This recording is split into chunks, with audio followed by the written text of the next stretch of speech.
here in South Africa, we're going to set up a bit of a running club at an orphanage. And because I just think that passion of, if you can get a group of kids together and you can make sport fun, and everyone enjoys it together, it teaches you so many life skills and just so much more than just performance. Like, performance will come. If you're having fun and you're working hard, the performance comes.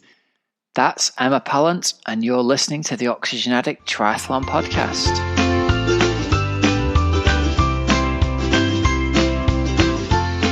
Hello and welcome to the Oxygen Addict Triathlon Podcast. We're brought to you every week by our sponsors, precisionhydration.com.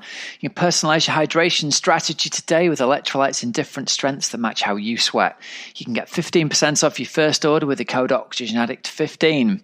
And we're also brought to you by wearetribe.co.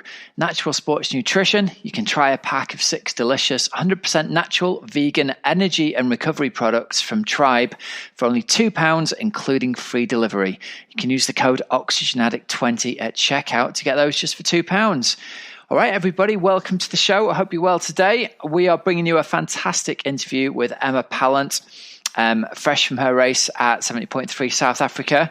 It's been a few years since we caught up with Emma Pallant, so it was really good to hear from her. The last time we had her on, way back in 2016, she was just making the move in her head from duathlete to 70.3 athlete. And she's had lots of very, very successful races. I think she won, from memory, 6 or 7 70.3s last season alone. So, yeah, we get to hear from her. And it's a great interview, I've got to say. There's some very interesting stuff comes up as well about her new living situation out in South Africa, and some of the charitable work that she's doing out there with setting up running clubs for orphans. So check out and listen out for that later on.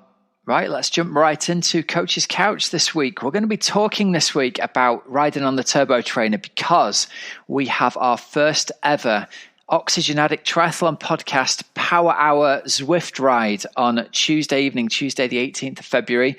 It's going to be at 7 o'clock, ideally. Again, we haven't fully been notified of the time yet by Zwift. So if you're on our mailing list, we're going to email out to everybody what time it's exactly going to be. It's going to be plus or minus 15 minutes from 7 o'clock. So if you get yourself ready from about 6:45, and you'll just be able to choose the Oxygen Addict Triathlon Podcast Power Hour from the group ride section. We are going to be doing one of the workouts from my FTP Builder session. So workouts guaranteed to raise your FTP and give you basically a faster and more powerful bike leg for this coming season. Really excited about it. I've hosted one of these before for somebody else, and we had about 75 people on. I'm aiming to get 100 on. It would be awesome to have listeners on from all around the world.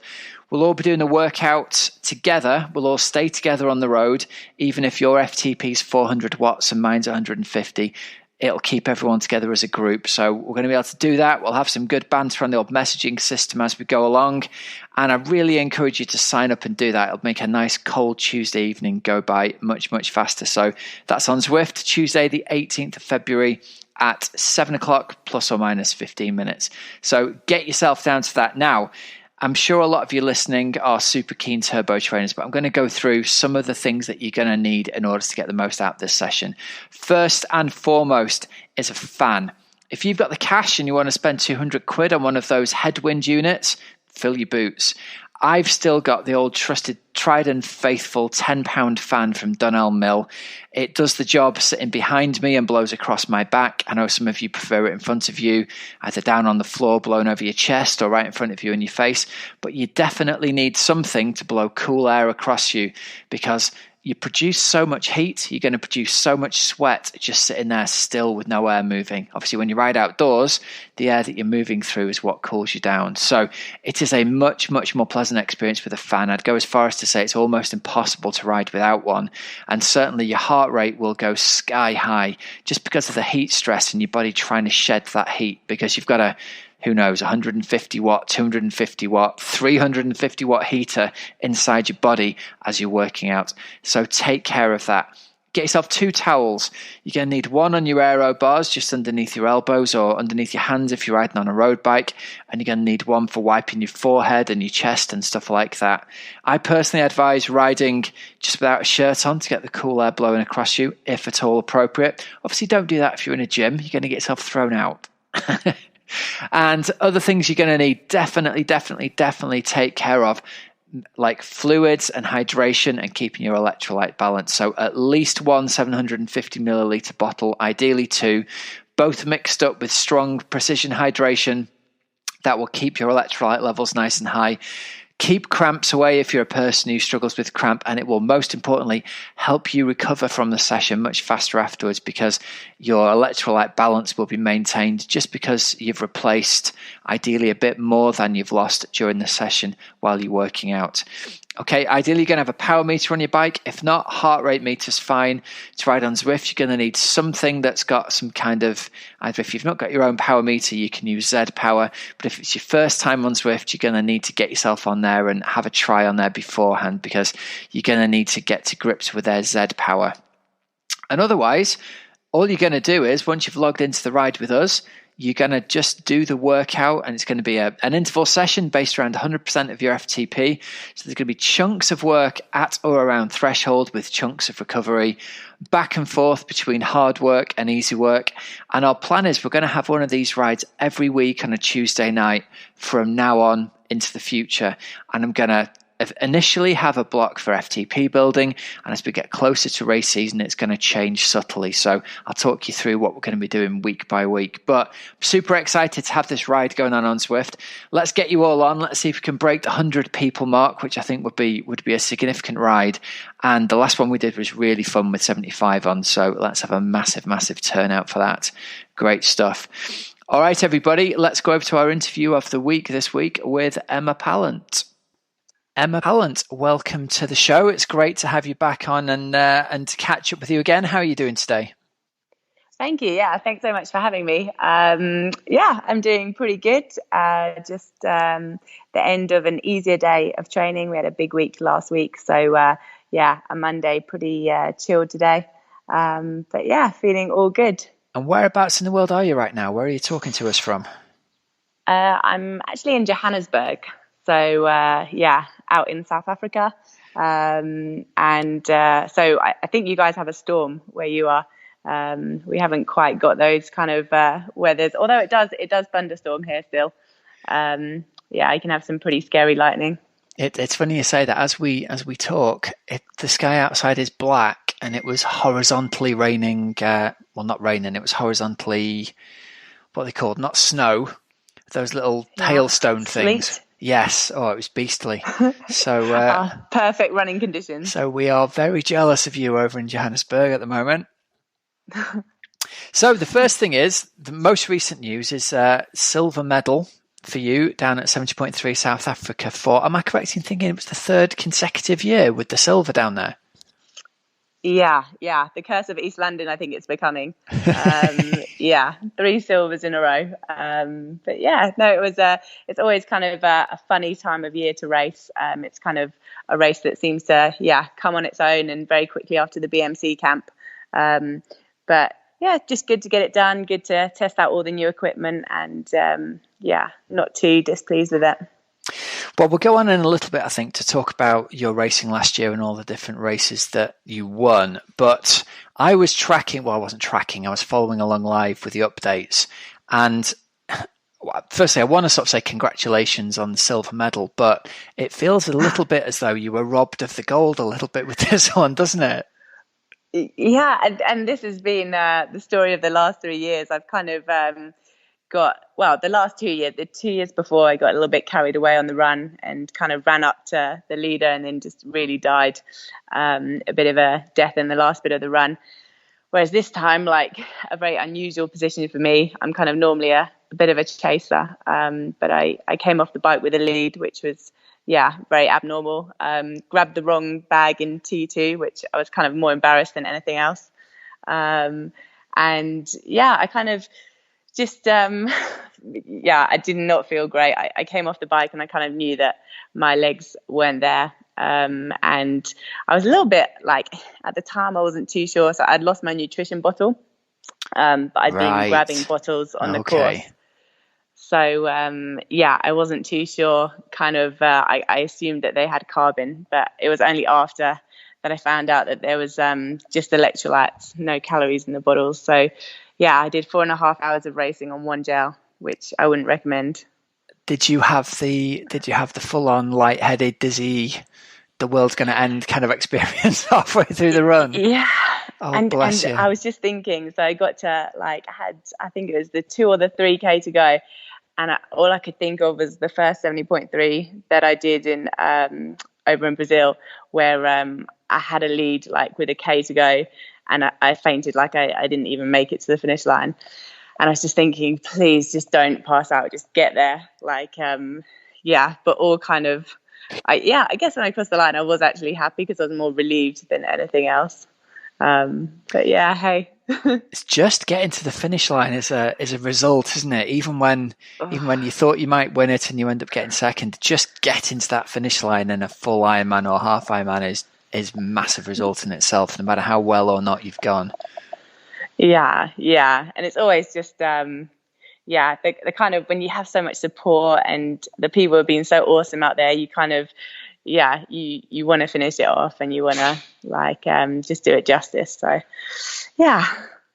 Well, let's go back over your 2019 then, because I was doing my little bit of research before the interview, and obviously I see these results come up every week and talk about them every week, but it's only when you see them laid out in a row you go, wow, you won Challenge Cape Town, 70.3 Lanzarote, Portugal, Vichy, Pays d'Aix, and Challenge Gran Canaria last year.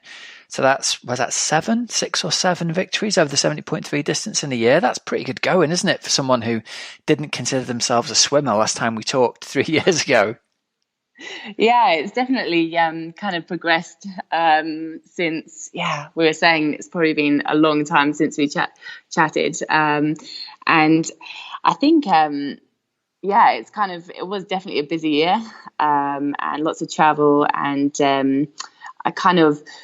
I really enjoyed the back end of the year because I'd decided after Lanzarote Ironman that, Ironman, I was going to put it on the shelf for a bit. And then I just thought, okay, now I can really focus in. We kind of got the list up of all the 70.3s we thought were achievable in terms of travel and recovery as well. And I was really happy with how it went. And then going forward, I remember reading an interview at the start of last year, you said the big focus for the year was going to be the 70.3 World Championships, where you finished a very credible 9th place, where 4th through 10th were separated by, I think, less than 2 minutes, weren't they? And they were really stacked up there. Would you talk us through the race at the 70.3s in Nice? Because I think as the years have gone by, that's become a bigger and bigger and more prestigious race every year, and it feels as though somehow it came to fruition in Nice in some way, and that it kind of really went massive on a global scale. Would you agree with that, do you think? Yeah, definitely. I think what kind of Nice offered that I haven't seen before in like a big championship race is the fact that it was such a challenging course.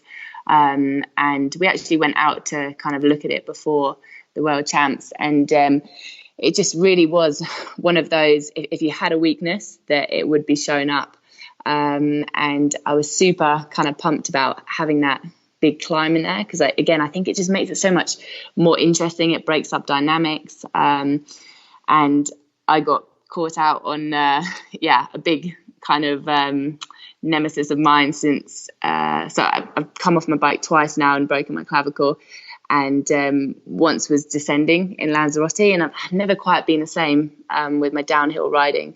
And we knew this was a weakness, and we practiced it. We went to the course, we went over and over it, but I still lost a good few minutes on the descent, which is disappointing. But again, it's kind of, I think, a real credibility to the race that you literally cannot afford to have a weakness there. Like the girls, the other strong girls, like the best in the world, will punish you. And I just think it made for so much interest. Just people watching that, there was no kind of result that you could pick before, I think, as especially in the men's race, like as you saw, just really, I think just made it exciting.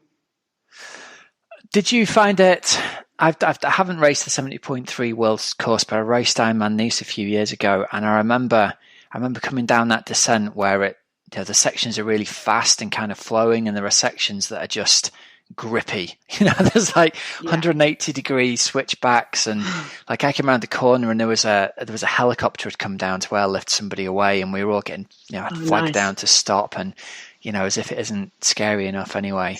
Yeah. But do you like that kind of racing where there's a real sort of skill element to it as well as the fitness element? So preferably not, but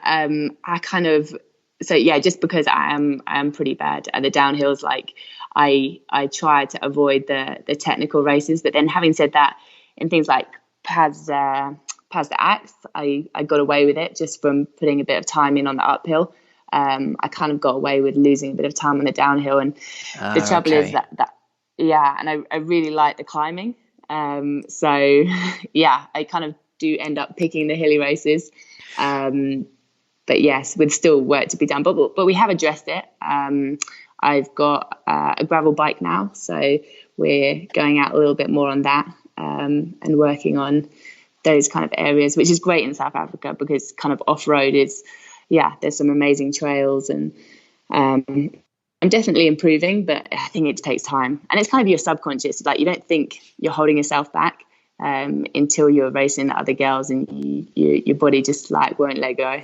Yeah, I think that's true for a lot of people, isn't it? When you're trying to race downhill, it tends to be not the sharp, twisty descents, but the ones where you're going really, really fast.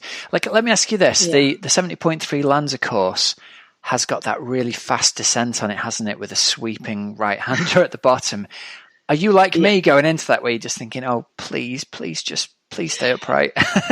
Yeah, so it was quite embarrassing because so in the race briefing, they introduced this king and queen of the mountain.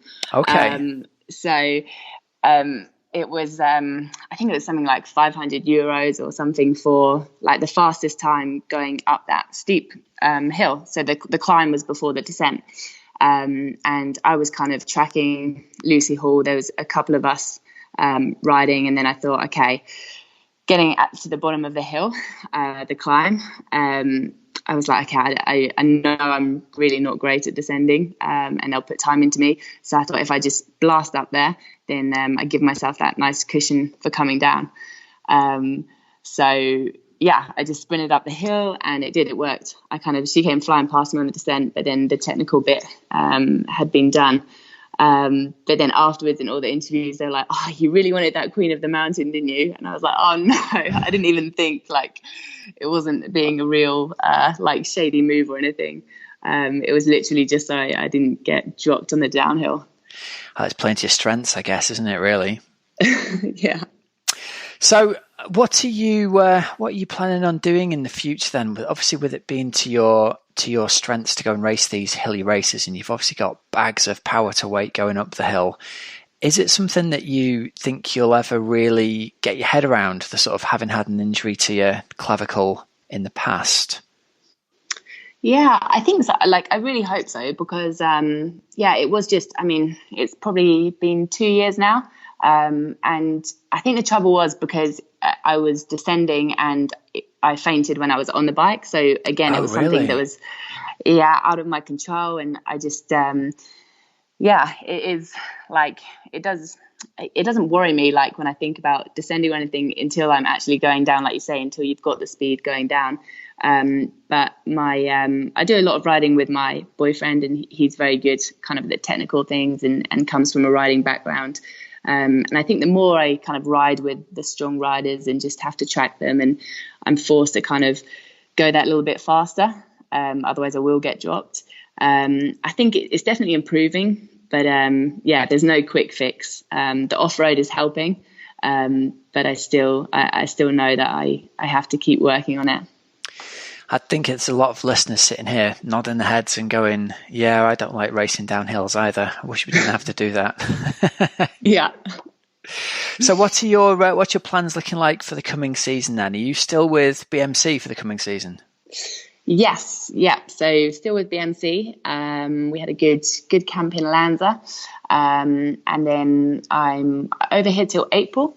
But I've decided that I want to do World Duathlon this year.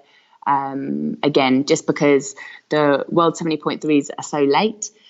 I kind of wanted something to peak for in September, and then to be able to do like another block, and then race in November, the Worlds.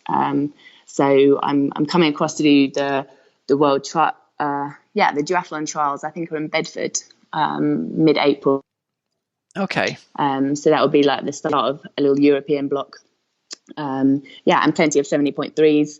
And I've qualified for Taupo, so that's kind of, that stress out the way. And we'll prepare for that after another European block in September. Very nice. Now, you had a crack at Ironman for a while. Tell us. I did. Tell us how that went for you. Tell us, because I get sent questions by people, and they say, like, when you get these pros on, ask them what it's like for them doing Ironman, because they don't seem human to us. They seem to just turn up and they just breeze through it and everything looks great. How was your experience of going to Ironman? And then let's talk a little bit about your race in Kona in 2018. Yeah. So I'm definitely human. I love that. Nothing. There's the quote. I'm definitely human. There was nothing amazing about my Ironman debuts. I kind of it's something that always really appealed to me, especially as you know, like if you're not the strongest swimmer, Ironman is, again, it's a bit more forgiving. You can do so much on the bike and on the run, and it just really, like, I watched Kona, and I really wanted. I've always seen myself kind of going down the long distance kind of route. And it was, so I think 2018 that I decided to do my first one, and actually picked South Africa. Just a bit of a tactical move because the Worlds were here. So I thought, it's kind of a good one to kind of also test the 70.3 Worlds course. But yeah, it went far from plan. I'm a massive sweater, and I had what I thought was a strong nutrition plan, but definitely didn't work for me. So all my training, I was doing a lot of long distance. There was nothing wrong with my loading. I kind of didn't have to change much of my training from the 70.3 stuff. But yeah, in the race itself, I had massive issues, ended up cramping and pulling. I got a little tear in my calf. So I probably made a couple of K on the run, and that was it. Was it like because of the cramping you got a tear in the calf, do you think? Yeah, I think that was the way. Like, it's hard to, because it was on the bike, it was on the second lap, and then I just couldn't put any power through, and I thought, okay, just keep shaking it out, just ride with your toe up, and I got through the bike fine, but then it was when I put weight through it, and then I kind of assumed that it was from, well, we thought it was nutrition that kind of was the factor there. And then I did some tests. BMC have a place in Belgium that some, like, Fred Van Leer's gone to and sorted him out, like, with a sweat test and how to deal with Kona and things. So I went and had all the tests, and they were like, yeah, you are losing a crazy amount. Like, you can't physically put in what you're losing. So it's more about, okay, how do you spread out what you're taking and just make sure the body gets enough to be able to cope with that kind of length. So I was a bit more confident, went to Austria, and came third, but again was leading till, I don't know, maybe it's 5K to go or 8K to go. And then I really didn't think, again, that I would make it to the finish line. So it was like a lucky scrape to make Kona. Was it one of those, was it hydration and electrolyte related, or was it bonking, or was it just the general all round, please just get me to the finish line type feeling? I think I got to the stage where, because I felt like I was so thirsty that I didn't want to take, like, any sugar, any nutrition. Like, I just wanted to grab water. Like, every aid station, I was just, like, downing water. Yeah, got you. And yeah, obviously you can't do that. It doesn't matter how sick you feel. It's worth, chomping some kind of calories in, which again, I learned pretty swiftly. I'm laughing along with you because that's exactly what I went through as well. It's like, I don't want calories, don't want salt, just give me water, I'm just thirsty. And then your body goes, we're going to go and lie down now for a bit and deal with all of that. Were you really ill afterwards? Like afterwards, like literally in bed for, I don't think I trained properly for at least 2 weeks. Like I was man down big time. But then I had to refocus and be like, okay, now it's kind of Kona time. It's so nice to talk to someone else who goes through this, because obviously you and me are freaks at the sweaty end of the scale, and it's hard to get across to people like just what happened. People go, well, you'll be fine, just have a drink and you'll be all right in a bit. No, we really thought we were going to die at this point. And it's so unattractive. Like literally, I have been thrown out of gyms. I've been told off for like I leave puddles. It's very embarrassing, but hey. So are you a heavy physical loser of water as well as a heavy volume of sodium loser? Yeah. Right. So you get the full whammy. Yeah, and pH have been so good, like Precision Hydration, I'm working with them, and it really, really helps. It's just the kind of the practicality of, okay, so if I'm running on the treadmill for 2.5 hours, like I can have my 6-8 water bottles, I can have all my, like I'm fine. But in a race, like it's just the real practicality of how are you going to get that and make sure you get it. Well, how much do you lose then? How much sweat do you lose in an hour if you're working out indoors on a treadmill? Oh, I have my lab test. I should have. I didn't mean to put you on the spot. I can give you some post interview notes. I don't know the right now. I just know that the guy in the lab said my body weight ratio compared to all the people he's had in is the highest percent. Wow. It was pretty out of control. Well, just saying that you've got to have 6 or 8 bottles lined up is enough to know that that's most people take a bottle of water to the gym when they go for a run, don't they? Not 6 or 8. And I have to hang them so that I don't have to stop or get off. Of course, I put them all in a little shopping bag and hang them on the arm of the treadmill and just take them out. I'm imagining you going in looking like you're coaching a schoolgirl football team, with 8 of those water bottles in a little milk carrier. We need to get you one of those. It is, just like that. So how long ago did you start working with pH then? And was that because of, trying to track down a solution to it all? Yeah. So this was, it was probably then, I think it was after Kona. I didn't even make the run on Kona. So tell us about Kona. That's the next thing, isn't it?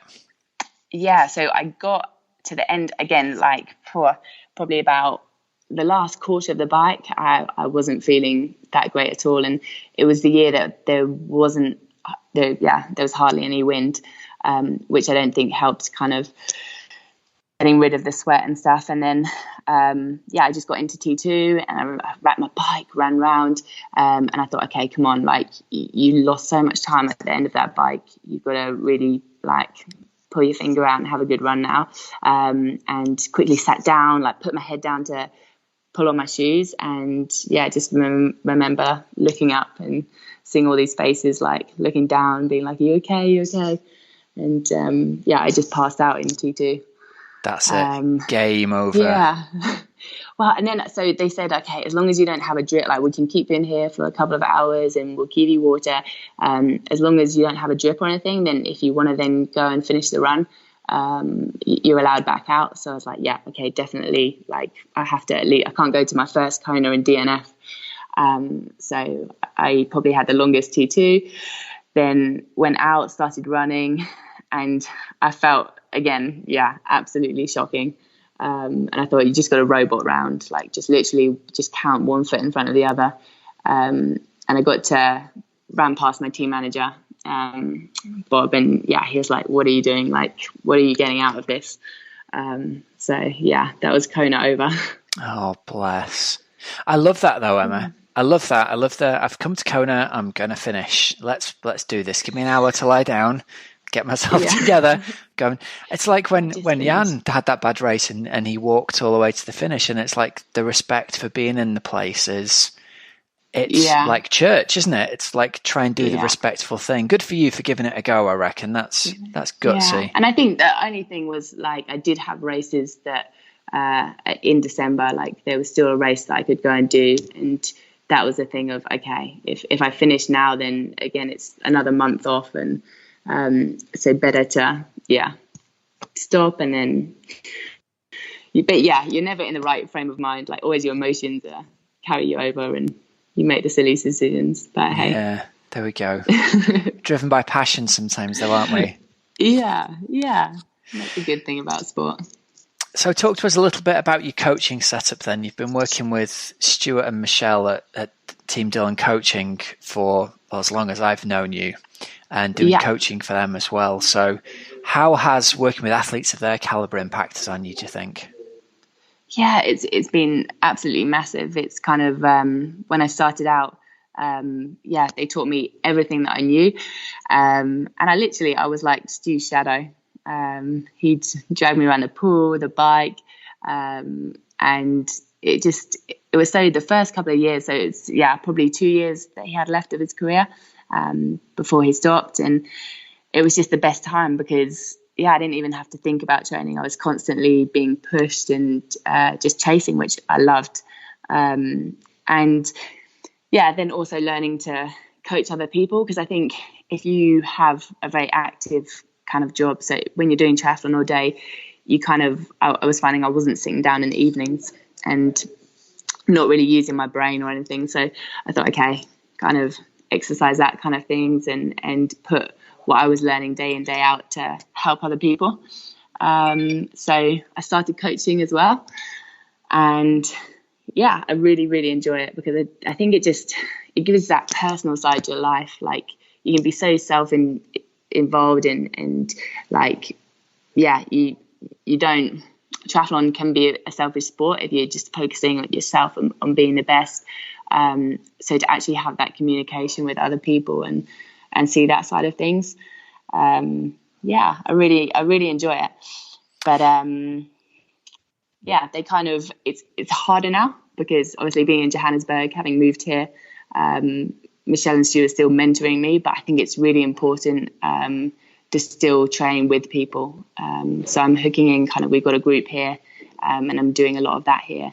But I think it's all about having fun, like enjoying your training as well, which I definitely always have with Michelle and Stu. It definitely sounds like you're the kind of athlete who gets a lot out of a group environment and enjoys training with others as much as needing the sort of mental and emotional input from a coach. It sounds like you need that big group environment to push you along as well. Yeah, massively. And I think it's just so important. I think at the end of the day, that's a lot of what sport is about. I started off as a runner and always had a big group of guys that we would train with, and we'd push each other on, and it would be fun. It would be our social lives as well as kind of our sporting lives. And I do think sport can change lives. And I've seen that, I think doing it with people and the whole triathlon community is great at that because everyone starts on the same start line. When I was a runner, it was very much, okay, you went down to a track and there's a stadium full of people watching you. Whereas starting out with everyone, I think is, something really unique about triathlon. Yeah, it's that nice side-by-side aspect, isn't it? That you can be a lap ahead or 2 laps ahead on the run of an age grouper, and you can encourage them and they can encourage you. It's something I'm sort of, approaching 50 now and slowing down radically every year. And it's sort of think, I really enjoy the fact that people say, come on, coach, come on, fatty, keep going as they pass me. And I can say to people as I'm running along, hey, come on, well done.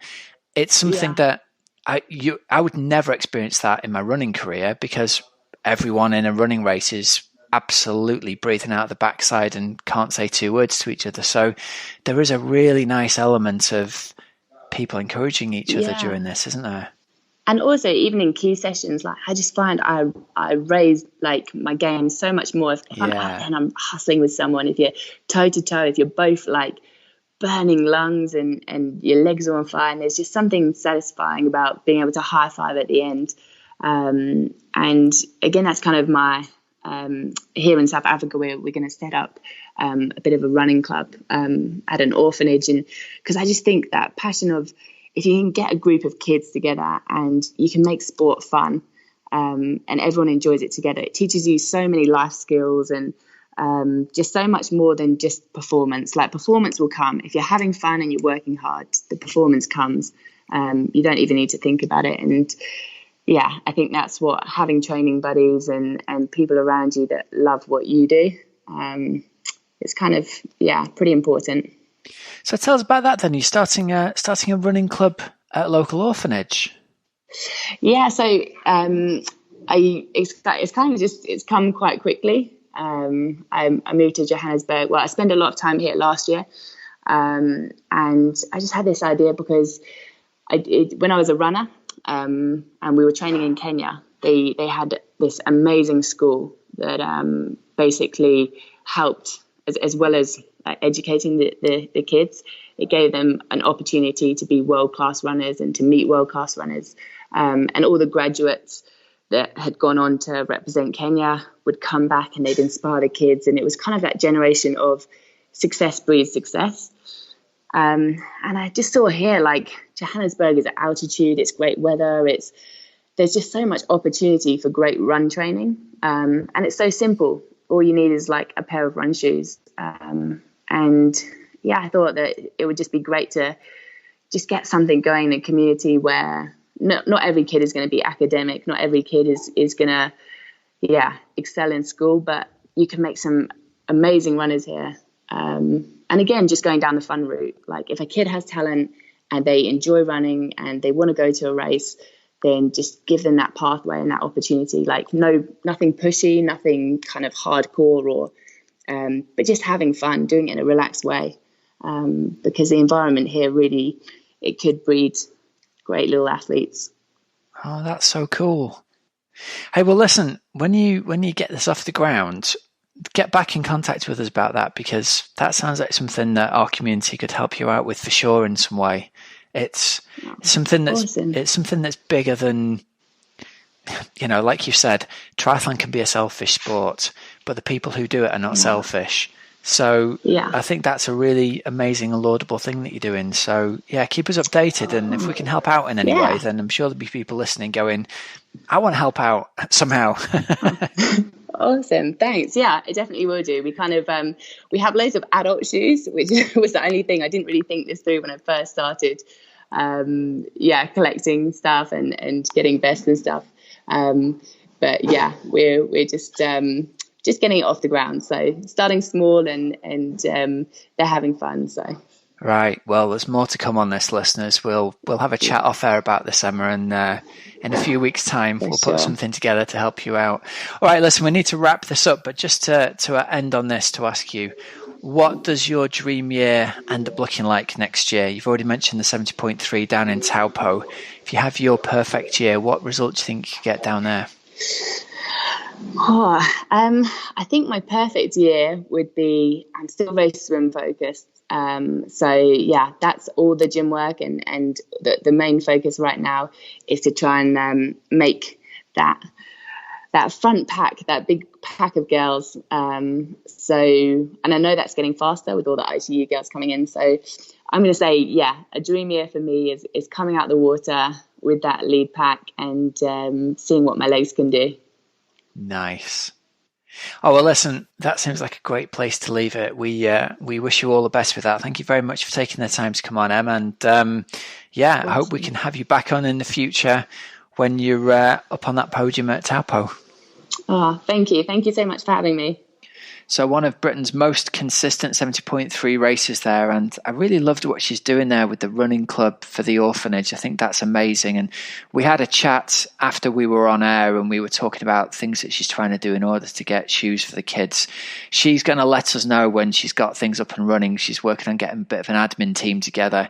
And whether it's in the form of donations to buy shoes for kids, whether it's in the form of donating shoes that your kids have finished with, we're going to find a way to get those shoes out there for the runners in the orphanage. So I'm really excited by that. I love it when there's somebody doing something that's more than sport. Really, really cool. All right, shout out to our sponsors, wearetribe.co. They make fantastic sports nutrition. They make a great range of bars and shakes. They've got energy bars, fruit bars, they've got protein bars, they've got protein recovery shakes. You've got all manner of flavors to choose from, and you can mix and match into a box of 6. And remember, using our code OxygenAddict20, you can get a trial box for £2 that's got 6 products of your choice in. So you could have 6 recovery shakes, 6 energy bars, 6 protein bars, or a mix of all of them. I'm a big fan of their chocolate brownie all natural protein bar. I'd give that a go in your box if I was you, because it's a really, really good one. So if you've not tried it, get on that and get yourself a pack. And then if you want to, you can get it set up as a recurring subscription. I love these things for going out on the bike when I'm doing outdoor rides, because they're already pre-packaged. I know the calories they've got in them. They're all natural. They go great in the back pocket of the jersey, and they're super handy to carry. So yeah, if you're looking for an easy solution, you can get yourself those delivered on a subscription, and you've always got energy bars in the house ready to go out for a ride. Okay, guys, that brings us to the end of our episode this week. Short and sweet. Thanks to our sponsors, Precision Hydration. Use the code OxygenAddict15, 15% off your first order. Tribe at wearetribe.co. Use the code OxygenAddict20 at checkout for 6 bars for £2. And Thriver.co. You can use the code OxygenAddict50 for 50% off your first at-home personalized finger prick blood test if you want to find out what's going on with your health inside your body. And just remember, if you're looking for triathlon coaching, you can give us a try at Team Oxygen Addict. It is £1 for a trial of your first month. I'm so confident you're going to absolutely love it. Come in and see what it's like getting properly coached with a professionally structured plan. And yeah, get that for £1 for your first month. There's no catches. Give it a go. And if you like it, I hope you stick around. Okay, everybody, remember there's a link to all of that for all the sponsors, so you don't have to remember them. There's links in the show notes. And until next week, have a great, safe training and racing week. I'm Coach Rob Wilby, and you've been listening to the Oxygen Addict Triathlon Podcast. See ya.